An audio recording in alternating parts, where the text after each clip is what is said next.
Hello everyone, আসসালামু আলাইকুম। আজকে আমি আপনাদের মাঝে শেয়ার করব চিংড়ি পোলাও। এর জন্য হচ্ছে আমি গলদা চিংড়ি বড় বড় সাইজের নিয়ে নিয়েছি। এগুলো হচ্ছে এখন কেটে ধুয়ে পরিষ্কার করে নেওয়ার পালা। আমি হচ্ছে প্রথমে ভেজে নিয়ে নিব।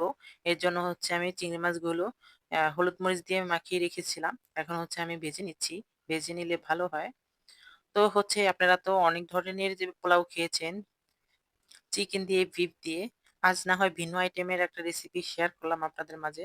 ভালো লাগলে রেসিপি ফলো করে বাসায় বানিয়ে খেয়ে দেখতে পারেন। তো হচ্ছে আমি এখানে চিংড়ি মাছগুলো ভেজে নিয়েছি।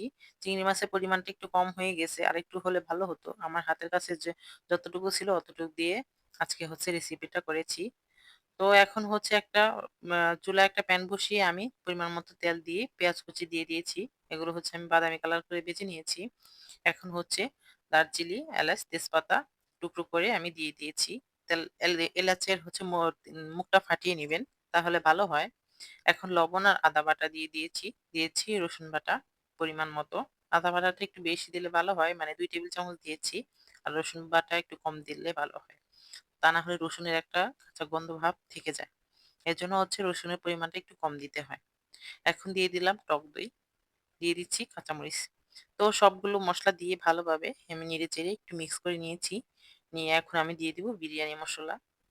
রাঁধুনি বিরিয়ানি মসলাটা আছে ওইটা দিয়ে দিচ্ছি।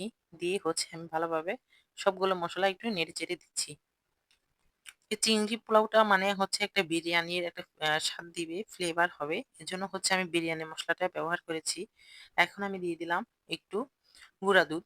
দিয়ে হচ্ছে আমি আরো কিছুক্ষণ নেড়ে চেড়ে কষিয়ে নিব, যাতে হচ্ছে স্মেলটা ভালো আসে, খেতে কিন্তু খুবই ভালো লাগে। তো এখানে আমি পোলাও চালটা ধুয়ে পরিষ্কার করে রেখে দিয়েছিলাম, পানি ঝরিয়ে রেখে দিয়েছি। এখন হচ্ছে আমি মসলা ভিতরে দিয়ে নেড়ে চেড়ে পুরা পোলাও চালটা ভেজে নিব। পোলাও চালটা আগে থেকে ধুয়ে একটু পানিটা ঝরে রাখবেন, তাহলে কিন্তু ভালো হয়। আর হচ্ছে চুলার ভিতরে দিয়ে মসলার ভিতরে দিয়ে কিছুক্ষণ অনবরত নাড়তে থাকবেন, যাতে ভাজা ভাজা হয়, তাহলে কিন্তু খুবই ভালো হয়।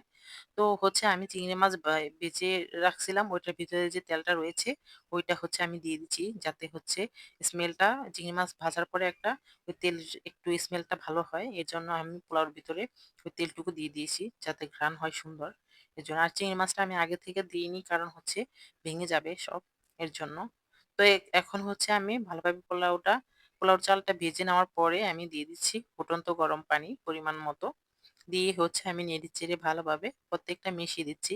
আর লবণটা কিন্তু এখনই পরিমাণ মতো দিতে হবে, তা না হলে কিন্তু পরে লবণটা একটু কম হয়ে গেলে খেতে ভালো লাগবে না।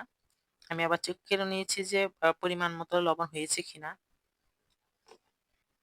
তো আমি ৫-৬ মিনিটের মতো রান্না করে নেওয়ার পরে আবার হচ্ছে ঢাকনাটা তুলে একটু নেড়ে-চেড়ে দেখতেছি যে কেমন হয়েছে। অলরেডি সুন্দরভাবে সিদ্ধ হয়ে গেছে।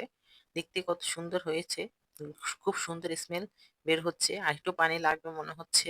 আমি এর জন্য নিচেরটা উপরে, উপরেরটা নিচে ভালোভাবে দিয়ে নেড়ে-চেড়ে একটু দিচ্ছি। লবণ আরেকটু লাগবে। আমি চেক করে নিয়েছি। এজন্য হচ্ছে আমি ভালোভাবে নেড়ে-চেড়ে লবণটা একটু মিশিয়ে দিচ্ছি। চালের পরিমাণটা আর মাছের পরিমাণটা যদি সমান সমান হয় তাহলে কিন্তু খেতে খুবই ভালো লাগে। আমার চালের পরিমাণটা একটু বেশি হয়ে গেছে।